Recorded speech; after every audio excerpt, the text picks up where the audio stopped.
Hello, welcome back to the channel. Today we're diving straight into how to plan your wedding using Airtable, your 2025 guide. First things first, you're going to want to create a new base in Airtable.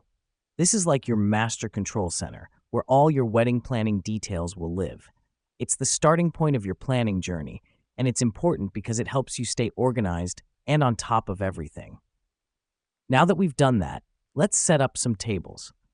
You'll need one for the guest list, one for the budget, one for vendors, and maybe one for the timeline.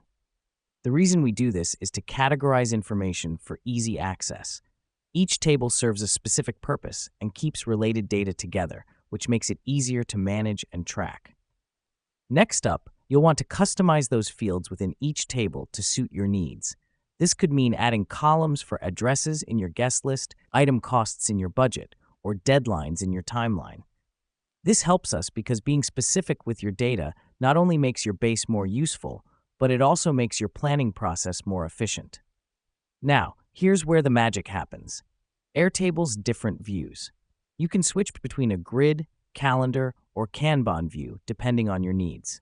For instance, a calendar view for your timeline could be really handy. Let me explain why this matters. Each view gives you a different perspective on your data, and you can switch between them seamlessly. This flexibility allows you to work in the way that's most intuitive to you. Lastly, don't forget to use those Airtable apps. Apps like the Chart app for visualizing your budget or the Countdown app for tracking how many days are left till the big day. These apps can be real game changers. They help you to not just store data, but actually use it in a meaningful way to make informed decisions. So, there you have it, a brief guide on how you can plan your wedding using Airtable. With this tool, you'll be able to keep track of everything, stay organized, and make your planning process a breeze. Thanks for watching, and happy planning.